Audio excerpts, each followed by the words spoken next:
Hello and welcome to this edition of Climate Talk on CGTN. I'm Guan in Beijing. And today we're going to talk about urban sustainability. The UN projects that by 2050, two-thirds of the population, or about 7 billion people, will live in urban areas. This is a tremendous change, which will have an impact on both on the millions of people that move and on the cities that they move into. And it presents a number of concerns for a sustainable future, particularly if cities cannot adequately address challenges related to ecosystem, resource consumption, biodiversity, etc. So how to make our cities more sustainable? What initiatives that the governments and businesses should put in place? To discuss these issues, we're very delighted to be joined by three distinguished guests. Zhu Xian, Vice President and Secretary General of IFF. Well, thank you for joining us. Good to see you again. And Will Symons, Asia-Pacific Climate and Sustainability Leader of Deloitte. Well, thank you for your time today. And Catherine Xiong, CBRE China Executive Director and Head of Project Management. Well, thank you so much for coming to our studio today. Yeah, thank you for having me. Well, to start with, Mr. Zhu, would you please help us understand the importance of urban sustainability? We know it is ranked among the 17 Sustainable Development Goals of the 2030 Agenda of the UN. What role does it play in the pursuit of a sustainable future? Thank you. Thank you for inviting me for this important event. I think that the subject is critical. I think urbanization is a global trend. If we say in this world, in the global economies, there are a lot of uncertainties. But I can say one thing without uncertainties, the global trend of urbanization. So we have to address the challenges and also the issues along with the urbanization. So sustainability is critical. But I must say at the very beginning, we also need to get right the interpretation of sustainability. It's right to say sustainability mostly focusing on environmental, ecosystem, etc., etc.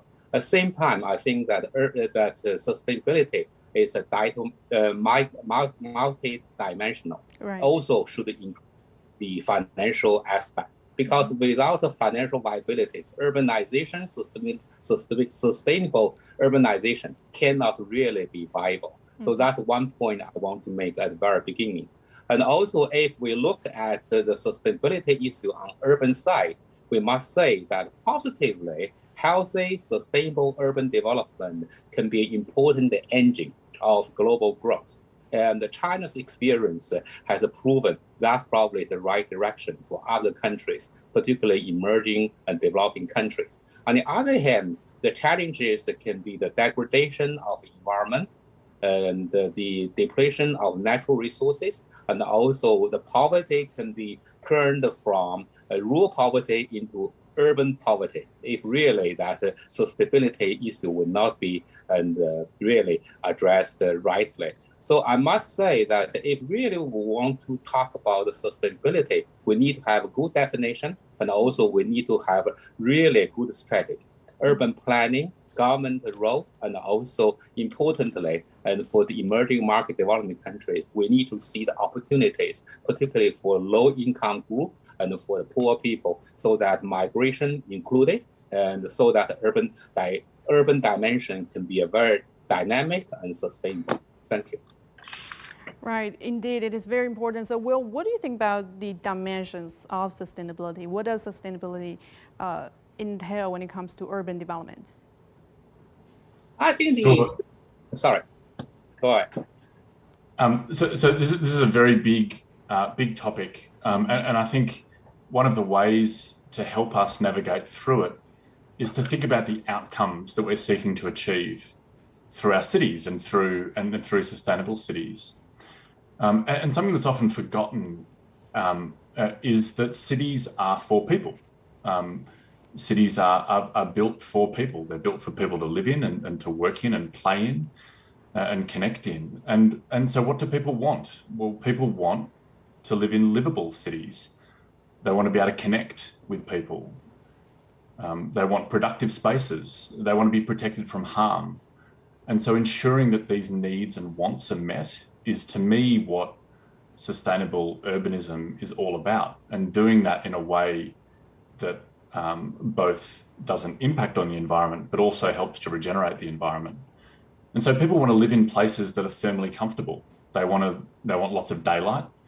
they want access to nature. And so this means building our cities so that they're efficient, they're energy efficient, they're water efficient, and they minimize the need for artificial heating and cooling and provide people with access to green spaces. People have an inbuilt need to connect with each other.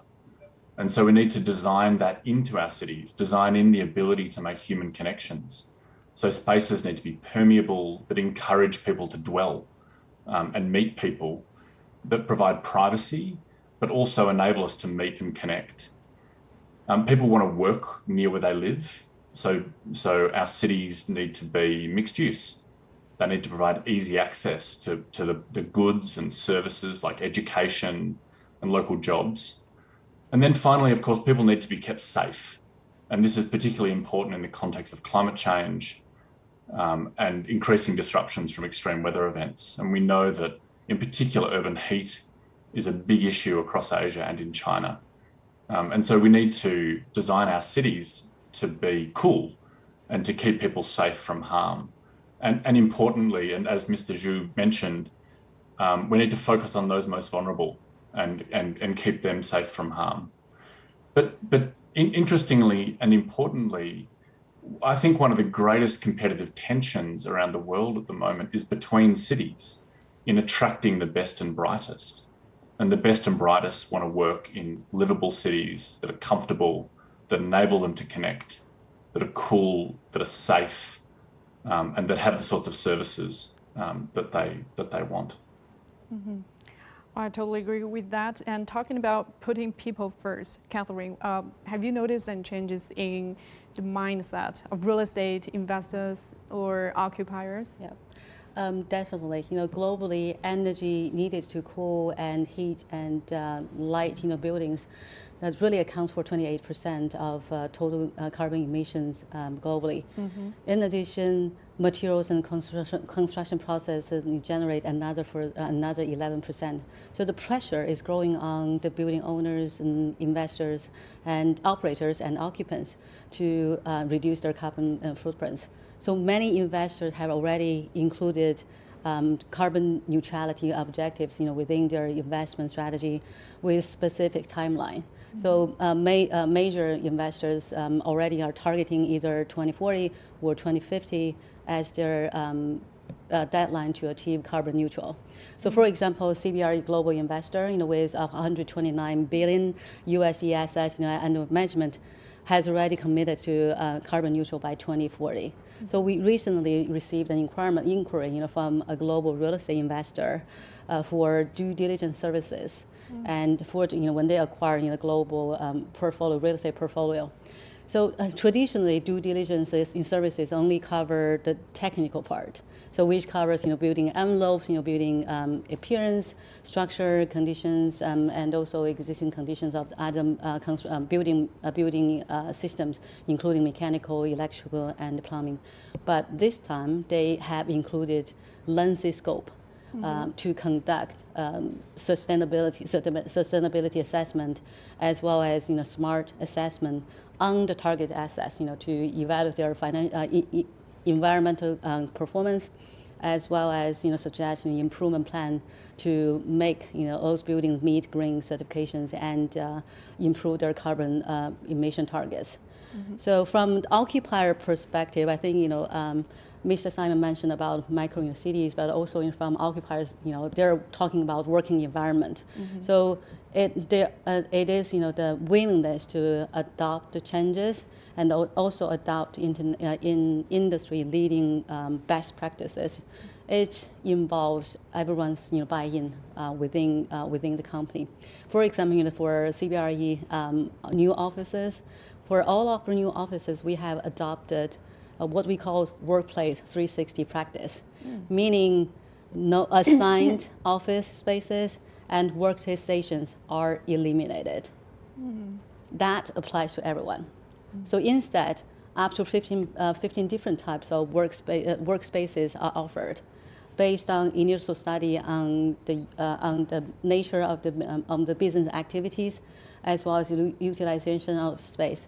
So in all our offices, new offices, we have reduced our carbon footprint for about 65,000 square meters, while offering greater functionality and flexibility. So our recently completed Beijing office is a great example, of how to apply that concept into practice. As I mentioned, city. Mr. Simon mentioned city. How the city can be sustainable to attract talents. Same with the workspace, because we have shown a lot of young talents, about our new offices. Especially when our recent hire, he said because of our office, he chose us rather than the other company who offered. That's very important to attract talent. Yeah, exactly. Yeah, exactly. So that's very exciting. So another really good example is the project we completed for a professional services company, who also chose to to change from the fixed workstation to flexible working environment. Right. So that helped them, really use their space efficiently, and also reduced operation costs and reduce their carbon footprint. Oh, good to see so many changes. Yeah. And Mr. Zhu, what role should the government, private sector, and other civil society groups play in promoting sustainable urban environment? Are there enough incentives to do that?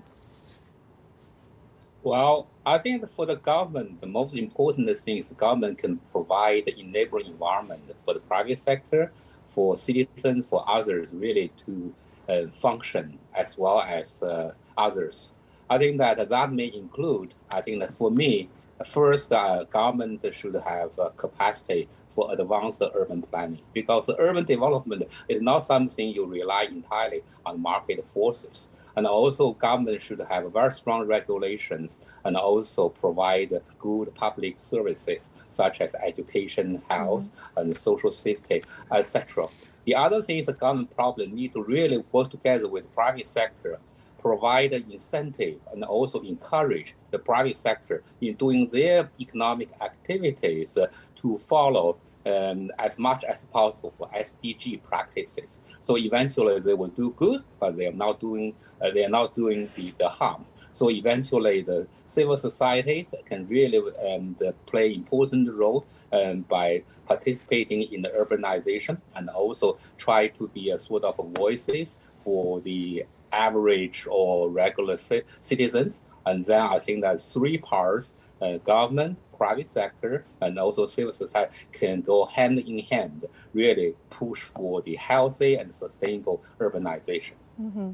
And well, what are the keys to promoting sustainable urban development? Do you think the government, for example, have they done enough to provide enough incentives for the private sector? I think in today's world, sorry. I completely agree with Mr. Zhu that having all three sectors involved is critical. And just to sort of step back, the reason for this is that the way that cities run and deliver services for residents is through a very complex mix of private, public, and civil society actors. And so if you think about who runs the mass rapid transit system, who delivers energy and water and waste services, who runs schools, etc. It varies city by city and country by country, but it's always a really complex mix. We did. I've done a lot of work on sustainable cities and resilient cities around the region, and we did an evaluation of Sydney and how many different actors it takes to run Sydney, and it was over 100 separate organisations. And so the reason why it's so important that government leads and provides a consistent set of policies and rules and strategic planning is because it enables those organisations to line up behind that and work together and play their part to deliver the outcomes that we want for cities and for people in those cities. I'd also add that I think standards, although perhaps a bit of a boring topic, are really important. Not at all. They provide a sort of a common language that can be used, and they also enable, really practically, they enable those actors to procure sustainability into cities by having standards to sort of fall back on. And then the other thing I'd say is data. And there's a lot of talk about smart cities, and that Right. means many different things to different people. But data is critical, and with the emerging Internet of Things enabling validation and verification, adjustments, helping learning, driving engagement and citizen engagement in how cities work, matching supply and demand, etc. Is also really important, and I think we have the capacity to use technology far better than we currently do to deliver better outcomes for people and cities. And Catherine, we know there is a big demand for the revitalization and transition of urban areas. So what opportunities have been created by urban renewal? And in China, the existing building stocks already exceeds 80 billion square meters, 80 billion, yeah, 80 billion, yeah, square meters. So less than 10% of those have received green certification. So it's really so those buildings are still create high energy consumption, high pollutions, and high carbon emissions. So they all need some Yes. renewal? Yeah, exactly. So to upgrading all these existing facilities to increase their green conditions will be important to increase overall kind of energy performance and reduce costs. So we recently completed a hotel project, a very premium hotel that located on Chang'an Street, and that overlooks the Forbidden City. So before the renovation, the hotel was in the operation for 30 years, really with all the major building systems crying for improvements. So after the innovation, the reduction in electricity alone, is about 35%. 35%, Yeah, how? So that will be, I'll talk about how we achieve that, yeah. So that will be equivalent to about 1.5 tons in carbon reduction, or a day, or 550 tons in a year. So that is the result really significant. The success in carbon reduction came from 2 points. Number one, I think Mr. Symons talked about data as well. That's at the city level. So we're talking about data, the importance of data here at the building level. So number one, the hotel operator, also the hotel owner, really has kept detailed operation data for years. Second point, the initial design criteria really was overloaded. So which is actually quite common for renovation projects. However, the decision was made to decrease the design load by 50%. Based on observations from the chiller plant performance before, also an analysis of operation data, without compromising the hotel functions and comforts. So the savings include initial investment costs as well as the long-term operation costs, which can be translated into carbon reduction. So that's very good case study, huh? Yeah, exactly, yeah. Well, the cities of the world's emerging economies are increasingly drivers of global prosperity, but due to limited resources, it is more critical than ever that developing countries commit themselves to sustainable urbanization as a key lever for development. Mr. Zhu, we know that Asia and Africa are going to have a tough time addressing the challenge between maintaining economic growth while creating sustainable, livable cities for all, as these two continents would see 90% of urban growth in the next 30 years. Do they have any advantages to leverage to achieve that goal? Well, I think that you are right. And particularly for the low-income emerging developing countries, urbanization probably will be a central issue for their future development. They still have quite of advantages, I must say. First, if you look at world economies, and mostly they have adequate young labor forces. So for potential development of infrastructure and also labor-intensive industries, I think these countries really have a relatively comparable advantages. The other things that they can turn the lessons learned through the urbanization process by advanced countries, by the up and the mid-income countries, so that eventually they will not really experience those I would say, negative experiences. But of course, as you said, the challenge for them, they probably have relatively weak government capacity to provide urban planning, public services, and also, importantly, they lack the public financial resources for urbanization. So I think that globally, international community should help these countries. So eventually, urbanization in these countries can be made more positively rather than negatively, so that eventually that they will go along with other countries in the urbanization. I remember when I worked in the World Bank for Pacific Island countries, in one country, decision maker told me to say that, look, for us, the challenge is that we are seeing urbanization without industrialization. So that urbanization probably will not generate the viable economic activities, important and adequate employment opportunity for the young labor forces. So that's probably one of the challenges, particularly for small developing countries. So, Mr. Symons, what do you think about the challenges facing developing countries to find a sustainable solution to urbanization? I suppose I'd start by saying that developing countries both have the most to gain from sustainable urbanization and also the most to lose from not following that path. And this is because the developing world has the vast majority of the most vulnerable people to environmental pollution and to the impacts of climate change, which we're seeing increasingly around our region and globally. And in particular through more extreme weather events, sea level rise and urban heat. And there's over 1.7 billion people around the world already exposed to urban heat. And that's only going to increase with continued climate change. And so there's lots of challenges that will need to be faced to deliver on the promise of sustainable urbanisation.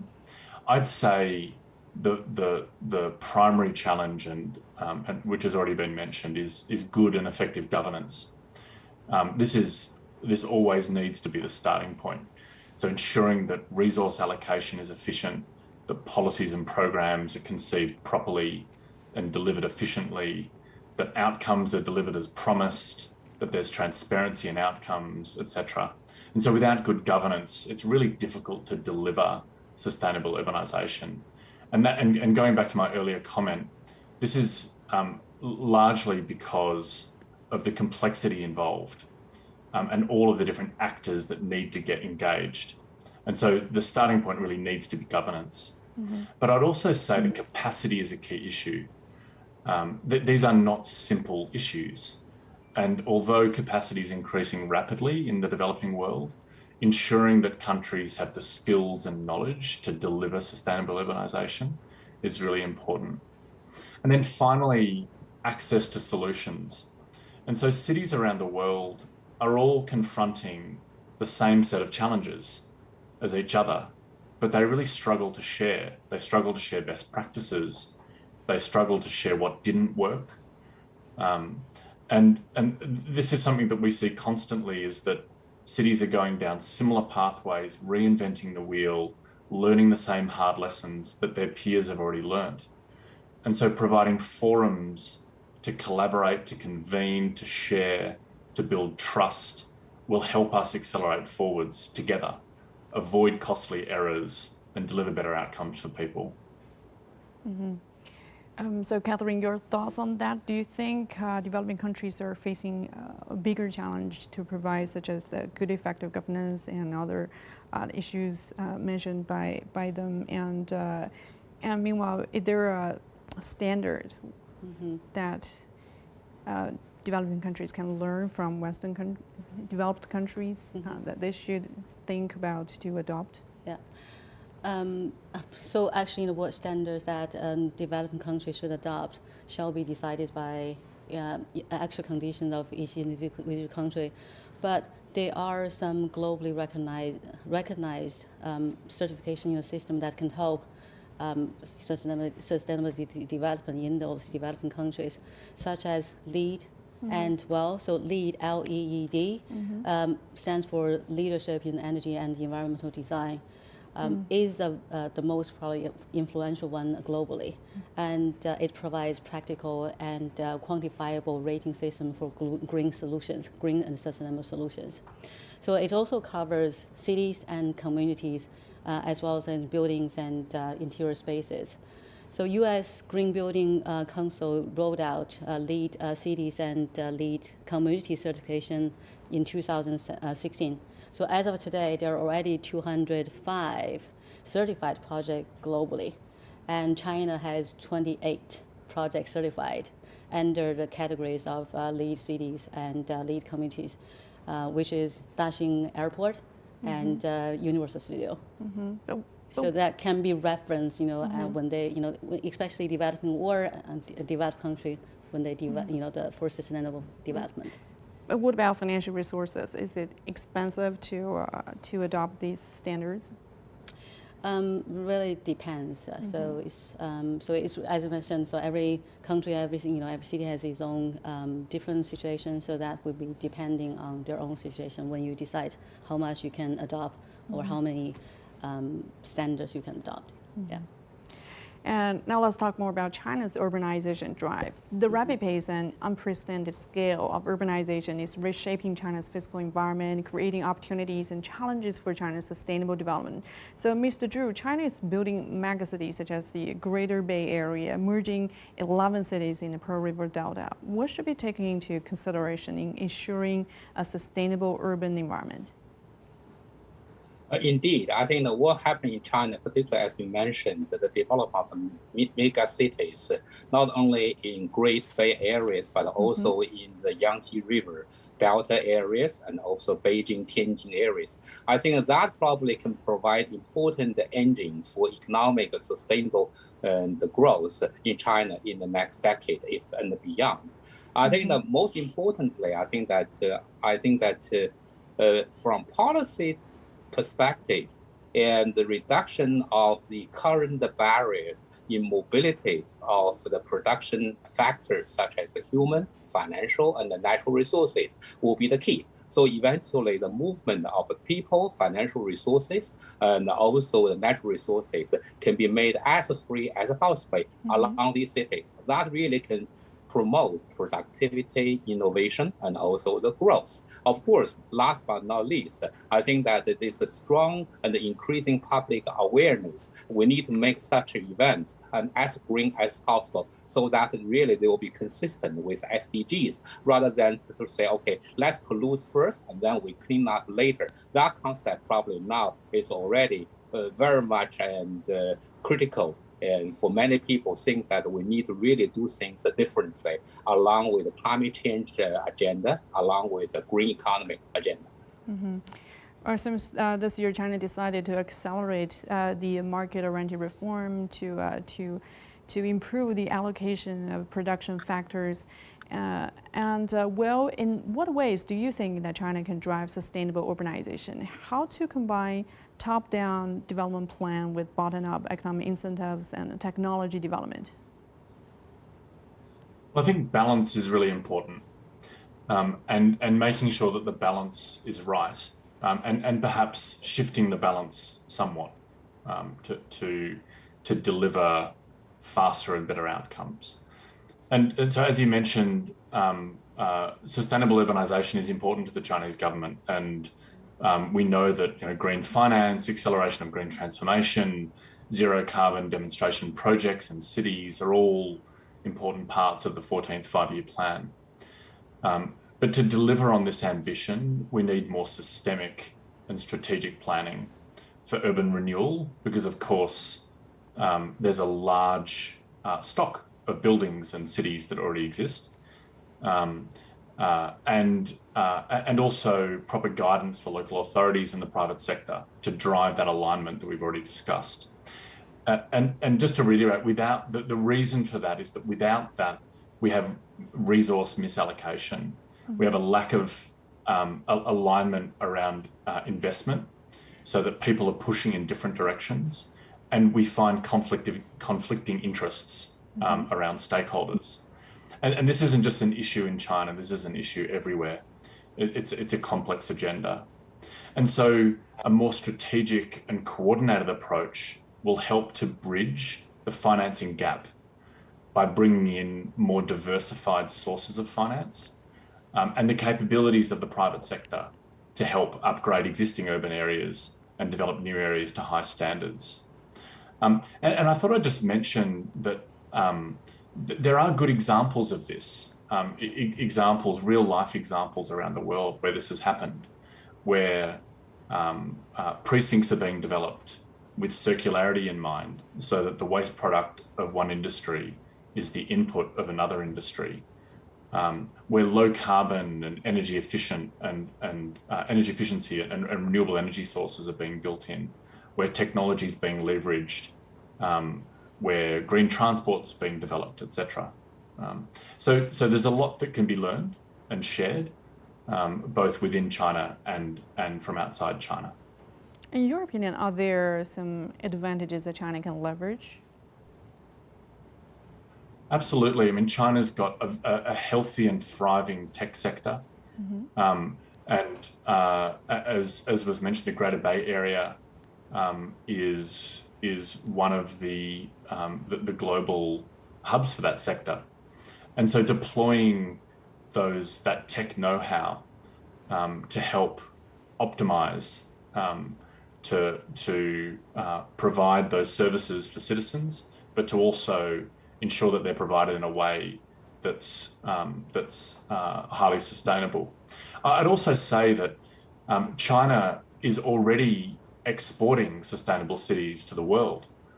I mean, there's a reason why myself and many of my neighbours have solar panels on our roofs, and that's because of massive investment in the production and deployment of solar panels in China.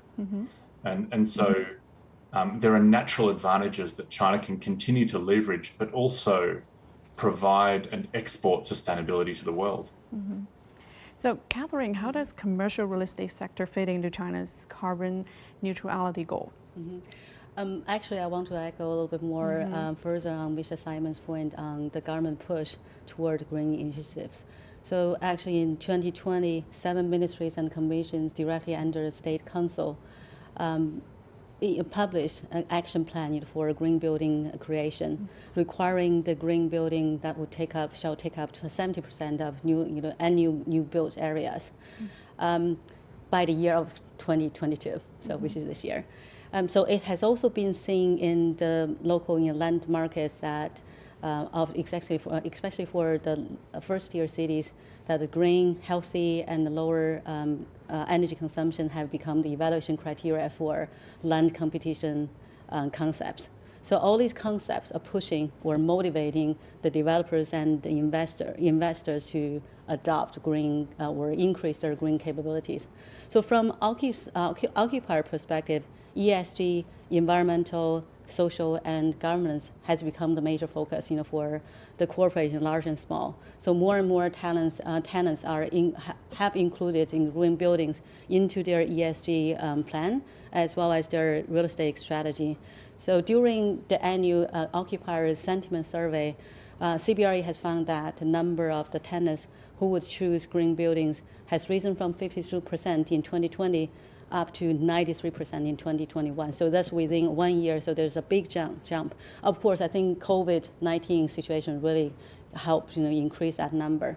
So 17% of surveyed companies would indicate that they would use green status to evaluate their building selection, and another 9% of the surveyed company indicated that green elements would be the key selection criteria, and they're willing to pay for the rent premium. So why would they do that?